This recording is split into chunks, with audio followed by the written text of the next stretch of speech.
ನಮಸ್ಕಾರ ಸ್ನೇಹಿತರೆ. ಯಾವುದೇ ರೀತಿ ಎಲೆಕೋಸು ಬೇಡ, ಹೂಕೋಸು ಬೇಡ. ಮನೆಯಲ್ಲಿ ಒಂದು 3 ಈರುಳ್ಳಿ ಇದ್ದರೆ ಸಾಕು, ನೀವು ತುಂಬಾ ಟೇಸ್ಟಾಗಿ ಈರುಳ್ಳಿ ಮಂಚೂರಿಯನ್ನು ಮಾಡ್ಬೋದು. ಗೋಬಿ ಮಂಚೂರಿಯನ್ನ ಟೇಸ್ಟ್ ಮೀರಿಸುವಷ್ಟು ಇದು ತುಂಬಾ ರುಚಿಯಾಗಿರುತ್ತೆ. ನಾವು ಮಾಡೋ ವಿಧಾನದಲ್ಲೂ ಕೂಡ ಇರುತ್ತೆ. ಸೊ ಬನ್ನಿ ನೋಡೋಣ ಹೇಗೆ ಮಾಡೋದು ಅಂತ. ನನಗೆ ಕ್ವಿಕ್ಕಾಗಿ ತೋರಿಸ್ಕೊಡ್ತಾ ಹೋಗ್ತೀನಿ. ಮನೇಲಿರುವಂಥ ಐಟಮ್ಸ್ನ ಯೂಸ್ ಮಾಡಿಕೊಂಡು ತುಂಬಾ ರುಚಿಯಾದಂಥ ಸ್ನ್ಯಾಕ್ಸ್ನ ನೀವು ರೆಡಿ ಮಾಡ್ಬೋದು. ಮೊದಲಿಗೆ ನಾನಿಲ್ಲಿ ಒಂದು 4 ಮೀಡಿಯಮ್ ಸೈಜ್ ಈರುಳ್ಳಿನ ಕಟ್ ಮಾಡ್ಕೊಂಡಿದ್ದೀನಿ. ಒಂದು ಮಿಕ್ಸಿಂಗ್ ಬೌಲ್ಗೆ 2 ಹಸಿಮೆಣಸಿನಕಾಯಿನ ಚಿಕ್ಕ ಚಿಕ್ಕದಾಗಿ ಕಟ್ ಮಾಡ್ಕೊಂಡು ಹಾಕ್ಕೊಂಡಿದ್ದೀನಿ. ಈಗ ಈರುಳ್ಳಿನ ಉದ್ದುದ್ದನೇದಾಗಿ ಕಟ್ ಮಾಡಿಕೊಂಡು ಹಾಕ್ಕೊಳ್ತಾ ಇದ್ದೀನಿ. ನೀವು ಬೇಕಿದ್ರೆ ಚಿಕ್ಕದಾಗಿ ಕೂಡ ಕಟ್ ಮಾಡಿಕೊಂಡು ಹಾಕ್ಕೊಳ್ಬೋದು. ಈ ಥರ ಉದ್ದುದ್ದನೇದಾಗಿ ಕಟ್ ಮಾಡಿಕೊಂಡು ಒಂದರಲ್ಲೊಂದು ಈರುಳ್ಳಿ ಇರುತ್ತಲ್ವ ಅದನ್ನೆಲ್ಲ ಚೆನ್ನಾಗಿ ನೀವು ಬಿಡಿಸ್ಬೇಕಾಗುತ್ತೆ. ಇಲ್ಲಾಂದರೆ ಏನಾಗುತ್ತೆ, ದಪ್ಪವಾಗ ಈರುಳ್ಳಿ ಇದ್ದರೆ ನಮಗೆ ಉಂಡೆ ಮಾಡಲಿಕ್ಕೆ ಕಷ್ಟ ಆಗುತ್ತೆ, ಅಂದರೆ ಈರುಳ್ಳಿ ಮಂಚೂರಿಯನ್ ಮಾಡಲಿಕ್ಕೆ ಕಷ್ಟ ಆಗುತ್ತೆ. ಸೊ ಆ ಕಾರಣಕ್ಕಾಗಿ ಏನು ಮಾಡ್ತೀರಂದರೆ, ಸಾಧ್ಯ ಆದಷ್ಟು ಎಷ್ಟು ತೆಳುವಾಗಿ ಹೆಚ್ಚುತ್ತೀರೋ ನೀವು ಅಷ್ಟು ತೆಳುವಾಗಿ ನಿಮಗೆ ಈರುಳ್ಳಿಯನ್ನು ಬಿಡಿಸ್ಲಿಕ್ಕೆ ತುಂಬ ಸರಳ ಆಗುತ್ತೆ. ಈಗ ಇದನ್ನೆಲ್ಲ ಒಂದರಲ್ಲಿರುವಂಥ ಈರುಳ್ಳಿನ ಸಾಧ್ಯ ಆದಷ್ಟು ಈ ಥರ ಬಿಡಿಸ್ಕೊಂಡಾದ್ಮೇಲೆ ನಾನು ಇದಕ್ಕೆ ಒಂದು ಸಲ ಚೆನ್ನಾಗಿ ಹಸಿಮೆಣಸಿನಕಾಯಿ ಹಾಗೂ ಈರುಳ್ಳಿಯನ್ನು ಮಿಕ್ಸ್ ಮಾಡ್ಕೊಳ್ತಾ ಇದ್ದೀನಿ. ಹಸಿಮೆಣಸಿನಕಾಯಿ ಬೇಡ ಅನ್ನೋರು ಸ್ಕಿಪ್ ಕೂಡ ಮಾಡ್ಕೊಳ್ಬೋದು. ನಂತರ ನಾನು ಇದಕ್ಕೆ ಕಾರ್ನ್ಫ್ಲೋರ್ ಹಿಟ್ಟನ್ನು ಹಾಕ್ಕೊಳ್ತಾ ಇದ್ದೀನಿ. 6 ಟೇಬಲ್ ಸ್ಪೂನ್ ಆಗುವಷ್ಟು ಕಾರ್ನ್ಫ್ಲೋರ್ ಹಿಟ್ಟನ್ನು ಹಾಕ್ಕೊಳ್ತಾ ಇದ್ದೀನಿ. ಸೊ ಕಾರ್ನ್ಫ್ಲೋರ್ ಹಿಟ್ಟು ಇಲ್ಲ ಅನ್ನೋರು ಕಡಲೆ ಹಿಟ್ಟಿಂದನೂ ಕೂಡ ಮಾಡ್ಬೋದು. ಸೊ ಕಾರ್ನ್ಫ್ಲೋರ್ ಹಿಟ್ಟು ಹಾಕೋದ್ರಿಂದ ಸ್ವಲ್ಪ ನಮಗೆ ಗರಿ ಗರಿಯಾಗಿ ಟೇಸ್ಟ್ ಚೆನ್ನಾಗಿ ಬರುತ್ತೆ. ಸೊ 6 ಟೇಬಲ್ ಸ್ಪೂನ್ ಆಗುವಷ್ಟು ನಾನು ಕಾರ್ನ್ಫ್ಲೋರ್ ಹಿಟ್ಟನ್ನು ಹಾಕ್ಕೊಂಡಿದ್ದೀನಿ. ಈಗ 3 ಟೇಬಲ್ ಸ್ಪೂನ್ ಆಗುವಷ್ಟು ನಾನು ಕಡಲೆಬೇಳೆ ಹಿಟ್ಟನ್ನು ತೊಗೊಳ್ತಾ ಇದ್ದೀನಿ. ಕಡಲೆಬೇಳೆ ಹಿಟ್ಟನ್ನು ಹಾಕೋದ್ರಿಂದ ತುಂಬಾ ಕ್ರಿಸ್ಪಿಯಾಗಿ, ಸೊ ಇದು ಎಲೆಕೋಸಿಂದ ಹೂಕೋಸಿಂದ ಅಂತ ಗೊತ್ತನೇ ಆಗೋದಿಲ್ಲ, ಗೋಬಿ ಮಂಚೂರಿ ಅಷ್ಟು ರುಚಿಯಾಗಿ ಬರುತ್ತೆ. ನೆಕ್ಸ್ಟ್ ನಾನು ಇದಕ್ಕೆ ಅಚ್ಕಾರದ ಪುಡಿಯನ್ನು ಹಾಕ್ಕೊಳ್ತಾ ಇದ್ದೀನಿ. 1 ಟೇಬಲ್ ಸ್ಪೂನ್ ಆಗುವಷ್ಟು ಅಚ್ಕಾರದ ಪುಡಿಯನ್ನು ಹಾಕ್ಕೊಳ್ತಾ ಇದ್ದೀನಿ. ಹಸಿಮೆಣಸಿನಕಾಯಿ ಸ್ಕಿಪ್ ಮಾಡಿಕೊಂಡು ಬರೀ ಖಾರ ಕೂಡ ಹಾಕ್ಕೊಳ್ಬೋದು. 1/4 ಟೇಬಲ್ ಸ್ಪೂನ್ ಆಗುವಷ್ಟು ಫುಡ್ ಕಲರ್ ಹಾಕ್ಕೊಂಡಿದ್ದೀನಿ. ರುಚಿಗೆ ತಕ್ಕಷ್ಟು ಉಪ್ಪನ್ನು ಹಾಕ್ಕೊಂಡಿದ್ದೀನಿ. ಫುಡ್ ಕಲರ್ ಬೇಡ ಅನ್ನೋರು ಕಂಪ್ಲೀಟಾಗಿ ಸ್ಕಿಪ್ ಮಾಡ್ಕೊಳ್ಬೋದು. ಒಣ ಕರಿಬೇವನ್ನು ಈ ಥರ ನಾವು ಕ್ರಷ್ ಮಾಡ್ಕೊಂಡು ಹಾಕ್ಕೊಳ್ತಾ ಇದ್ದೀನಿ. ಇದನ್ನು ಹಾಕೋದ್ರಿಂದ ನಮಗೆ ತುಂಬಾ ಗರಿ ಗರಿಯಾಗಿ ನಮಗೆ ಮಂಚೂರಿಯನ್ ರೆಡಿ ಆಗುತ್ತೆ. ಈಗ 1/4 ಟೇಬಲ್ ಸ್ಪೂನ್ ಆಗುವಷ್ಟು ಅರಿಶಿನ ಪುಡಿ, 1 ಟೇಬಲ್ ಸ್ಪೂನ್ ಆಗುವಷ್ಟು ಗರಂ ಮಸಾಲವನ್ನು ಹಾಕ್ಕೊಂಡು ಒಂದು ಸಲ ಚೆನ್ನಾಗಿ ಮಿಕ್ಸ್ ಮಾಡ್ಕೊಳ್ಳಿ. ಮೊದಲಿಗೆ ಯಾವುದೇ ರೀತಿ ನೀರನ್ನು ಹಾಕಬೇಡಿ, ಯಾಕೆಂದರೆ ನಾವು ಫುಡ್ ಕಲರ್ ಹಾಕಿರ್ತೀವಲ್ವ, ಒಂದು ಸಲ ಚೆನ್ನಾಗಿ ಮಿಕ್ಸ್ ಮಾಡ್ಕೊಂಡು ಎಲ್ಲ ಈರುಳ್ಳಿ ಜೊತೆ ಈ ಪೌಡರ್ಸ್ ಎಲ್ಲ ಚೆನ್ನಾಗಿ ಮಿಕ್ಸ್ ಆದಮೇಲೆ ನೀವು ನೀರನ್ನು ಹಾಕ್ಕೊಂಡು ಚೆನ್ನಾಗಿ ಕಲಿಸ್ಕೊಳ್ಬೇಕಾಗುತ್ತೆ. ಒಂದೇ ಸಮನೆ ನೀರನ್ನು ಹಾಕ್ಕೊಳ್ಳಿಕ್ಕೆ ಹೋಗಬೇಡಿ. ಖಂಡಿತವಾಗ್ಲೂ ಒಂದೇ ಸಮನೆ ನೀರನ್ನು ಹಾಕ್ಕೊಂಡ್ರೆ ಏನಾಗುತ್ತೆ ಅಂದರೆ ಈರುಳ್ಳಿ ಸ್ವಲ್ಪ ಕಲಿಸುವಾಗ ನೀರು ಬಿಟ್ಬಿಡುತ್ತೆ. ಸೊ ಆ ಕಾರಣಕ್ಕಾಗಿ ನೀವೇನು ಮಾಡ್ತೇನೆ, ಸಣ್ಣ ಟೀ ಕುಡಿಯುವಂಥ ಗ್ಲಾಸಿಂದ ನೀರು ತೊಗೊಂಡು ಸ್ವಲ್ಪನೇ ಅಗದಿ ಸ್ವಲ್ಪ ನೀರು ಹಾಕ್ಕೊಂಡು ನೀವು ಕಲಿಸ್ಕೊಳ್ಬೇಕಾಗುತ್ತೆ. ಸೊ ನೀವು ನೋಡ್ತಿರ್ಬೋದು, ಈ ಥರ ಚೆನ್ನಾಗಿ ಮಿಕ್ಸ್ ಮಾಡ್ಕೊಳ್ಬೇಕು.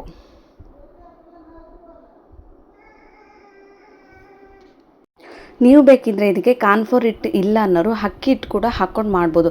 ಬಟ್ ಅಕ್ಕಿ ಹಿಟ್ಟು ಮಾಡೋದ್ರಿಂದ ತುಂಬಾ ಗಟ್ಟಿಯಾಗಿಬಿಡುತ್ತೆ. ನಾನು ಕೂಡ ಒಂದು ಸಲ ಟ್ರೈ ಮಾಡಿದ್ದೆ. ಸೊ ಆ ಕಾರಣಕ್ಕಾಗಿ ಹೇಳಿದೆ, ಅಕ್ಕಿ ಹಿಟ್ಟನ್ನು ಹಾಕೋದು ಬದಲು ನೀವು ಕಾರ್ನ್ಫ್ಲೋರ್ ಹಿಟ್ಟು ಹಾಗೂ ಕಡಲೆಬೇಳೆ ಹಿಟ್ಟನ್ನು ಹಾಕಿ ಮಾಡೋದ್ರಿಂದ ತುಂಬಾ ರುಚಿಯಾಗಿ ನಮಗೆ ಈ ಈರುಳ್ಳಿ ಮಂಚೂರಿಯನ್ ರೆಡಿ ಆಗುತ್ತೆ. ಸೊ ನೀವು ನೋಡ್ತಿರ್ಬೋದು, ಇಷ್ಟು ಗಟ್ಟಿಯಾಗಿರಬೇಕು. ತೀರಾ ನೀರಾಗಿಬಿಟ್ರೆ ಏನಾಗ್ಬಿಡುತ್ತೆ ಅಂದರೆ ನಮಗೆ ಉಂಡೆ ಮಾಡಲಿಕ್ಕೆ ತುಂಬ ಕಷ್ಟ ಆಗುತ್ತೆ.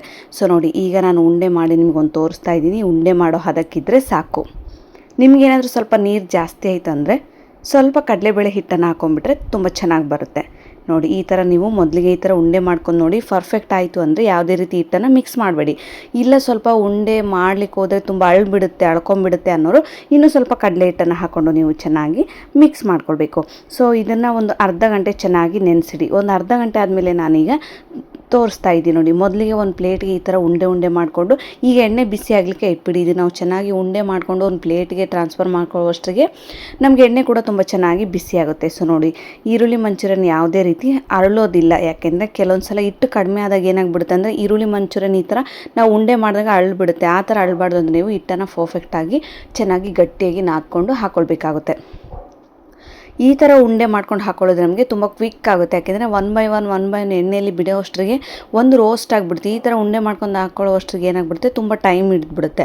ಸೊ ಕಾದಿರುವಂಥ ಎಣ್ಣೆ ಕೂಡ ಮೀಡಿಯಮ್ ಫ್ಲೇಮ್ನಲ್ಲೇ ಕಾಯಿಸ್ಕೊಂಡು ಮಾಡಿರುವಂಥ ಈರುಳ್ಳಿ ಮಂಚೂರಿಯನ್ ಈಗ ಚೆನ್ನಾಗಿ ನಾವು ರೋಸ್ಟ್ ಮಾಡ್ಕೊಳ್ಬೇಕು. ಸ್ನೇಹಿತರೆ, ಕೆಲವೊಂದು ಸಲ ಮನೆಯಲ್ಲಿ ಗೋಬಿ ಮಂಚೂರಿಯನ್ ಮಾಡಿಕೊಡೋಂಥ ಮಕ್ಕಳು ಕೇಳಿದಾಗ ಕ್ಯಾಬೇಜ್ ಇರೋದಿಲ್ಲ ಅಥವಾ ಎಲೆಕೋಸು ಹೂಕೋಸು ಏನು ಇಲ್ಲದಾಗ ಈ ಥರ ನೀವು ಸಿಂಪಲಾಗಿ ಈರುಳ್ಳಿಯಿಂದ ಒಂದು ಸಲ ಟ್ರೈ ಮಾಡಿದರೆ ನೀವು ಎಲೆಕೋಸು ಹೂಕೋಸನ್ನು ಬಿಟ್ಟು ಬರೀ ಈರುಳ್ಳಿ ಮಂಚೂರಿಯನ್ನೇ ಮಾಡ್ಕೊಂಡು ತಿಂತೀರ, ತುಂಬಾ ಟೇಸ್ಟಿಯಾಗಿರುತ್ತೆ. ನಿಮಗೇನಾದರೂ ಡೌಟ್ಸ್ ಇದ್ದರೆ ಖಂಡಿತವಾಗ್ಲೂ ಒಂದ್ಸಲ ನೀವು ಟ್ರೈ ಮಾಡಿ ನೀವೇ ಕಮೆಂಟ್ಸ್ ತಿಳಿಸಿರ, ಅಷ್ಟು ಚೆನ್ನಾಗಿರುತ್ತೆ. ಸೊ ನಾನು ಇದನ್ನು ಜಾಸ್ತಿ ನಮ್ಮ ಮನೇಲಿ ಸ್ನ್ಯಾಕ್ಸ್ನ ಮಾಡ್ತಾಯಿರ್ತೀನಿ. ಸೊ ಆ ಕಾರಣಕ್ಕಾಗಿ ಟೇಸ್ಟಾಗಿ ತುಂಬ ಚೆನ್ನಾಗಿ ಮನೇಲಿರುವಂಥ ಇಂಗ್ರೀಡಿಯೆಂಟ್ಸ್ನ ಯೂಸ್ ಮಾಡ್ಕೊಳ್ಳೋದ್ರಿಂದ ನಾನು ಈ ರೆಸಿಪಿನ ನಿಮ್ಮ ಜೊತೆ ಶೇರ್ ಮಾಡ್ಕೊಳ್ತಾ ಇದ್ದೀನಿ. ಎಲ್ಲರ ಮನೇಲೂ ಕೆಲವೊಂದು ಸಲ ಎಲೆಕೋಸು ಅವೈಲೇಬಲ್ ಇರೋದಿಲ್ಲ, ಹೂಕೋಸು ಸಿಗೋದಿಲ್ಲ. ಸೊ ಅಂಥವ್ರು ಈರುಳ್ಳಿ ಮಂಚೂರಿಯನ್ ಕೂಡ ಯೂನಿಕ್ ಸ್ನ್ಯಾಕ್ಸ್ ಆಗಿ ಮಾಡ್ಕೊಳ್ಬೋದು. ಎರಡು ಸೈಡ್ ಕೂಡ ನೀವು ಚೆನ್ನಾಗಿ ಸ್ವಲ್ಪ ಲೈಟಾಗಿ ಗೋಲ್ಡನ್ ಬ್ರೌನ್ ಕಲರ್ಗೆ ಬರೋ ತನಕ, ಅಂದರೆ ಈರುಳ್ಳಿ ಗರಿಯಾಗಿ ನಮಗೆ ಬಜ್ಜಿ ಮಾಡುವಾಗ ಯಾವ ಥರ ನೀವು ಗರಿಯಾಗಿ ಬೇಯಿಸ್ಕೊಳ್ತೀರೋ ಆ ಥರ ಚೆನ್ನಾಗಿ ಎಣ್ಣೆಯಲ್ಲಿ ನೀವು ಎರಡು ಸೈಡು ರೋಸ್ಟಾಗಿ ಬೇಯಿಸ್ಕೊಳ್ಬೇಕು. ಎಷ್ಟು ಚೆನ್ನಾಗಿ ನಿಮಗೆ ಗರಿಯಾಗಿ ನೀವು ಎಣ್ಣೆಯಲ್ಲಿ ರೋಸ್ಟ್ ಮಾಡ್ಕೊಳ್ತೀರೋ ಅಷ್ಟು ಟೇಸ್ಟಾಗಿ ನಮಗೆ ಈರುಳ್ಳಿ ಮಂಚೂರಿಯನ್ ಕೂಡ ರೆಡಿ ಆಗುತ್ತೆ. ನೋಡಿ, ಫೈನಲ್ ಆಗಿ ಇಷ್ಟ ಆದರೆ ಸಾಕು. ಈಗ ಇದನ್ನು ತೆಗೆದುಬಿಡೋಣ. ಉಳಿದ ಈರುಳ್ಳಿಯಿಂದನೂ ಸಹ ಇದೇ ರೀತಿ ನೀವು 1 by 1 ಪ್ಲೇಟ್ಸಲ್ಲಿ ಮಾಡಿಕೊಂಡು ಒಂದೇ ಸಮನೆ ಎಲ್ಲದನ್ನು ಹಾಕೋದ್ರಿಂದ ಎಲ್ಲದೂ ಕೂಡ ಒಂದೇ ಕಲರ್ ಕೂಡ ಆಗುತ್ತೆ. ಫೈನಲ್ ಆಗಿ ನಾನು 2 ರೌಂಡ್ ಕೂಡ ಈರುಳ್ಳಿ ಮಂಚೂರಿಯನ್ ಈ ಥರ ಚೆನ್ನಾಗಿ ರೋಸ್ಟ್ ಮಾಡ್ಕೊಂಡಿದ್ದೀನಿ. ಸೊ ನೋಡಿ, ಇಷ್ಟ ಆದರೆ ಸಾಕು ಸ್ನೇಹಿತರೆ. ಎಷ್ಟು ಚೆನ್ನಾಗಿ, ನೀವು ಬೇಕಿದ್ರೆ ಮಕ್ಕಳಿಗೆ ಈ ಥರ ಡ್ರೈ ಮಂಚೂರಿಯನ್ ಕೂಡ ಕೊಡ್ಬೋದು, ಇನ್ನೂ ಟೇಸ್ಟಿಯಾಗಿರುತ್ತೆ. ಸೊ ನಾನು ನೆಕ್ಸ್ಟ್ ಈಗ ಇದನ್ನು ಸೈಡಲ್ಲಿಡಿ. ನೆಕ್ಸ್ಟ್ ಈಗ ಇನ್ನೊಂದು ಪ್ಯಾನ್ ತೊಗೊಳ್ಳಿ. ಪ್ಯಾನ್ಗೆ ಎಣ್ಣೆಯನ್ನು ಹಾಕ್ಕೊಳ್ತಾ ಇದ್ದೀನಿ. ಗ್ಯಾಸನ್ನು ಇದು ಕಂಪ್ಲೀಟಾಗಿ ಫ್ರೈ ಮಾಡೋ ತನಕ ನೀವು ಗ್ಯಾಸನ್ನು ಲೋ ಫ್ಲೇಮಲ್ಲಿ ಇಟ್ಕೊಳ್ಳಿ.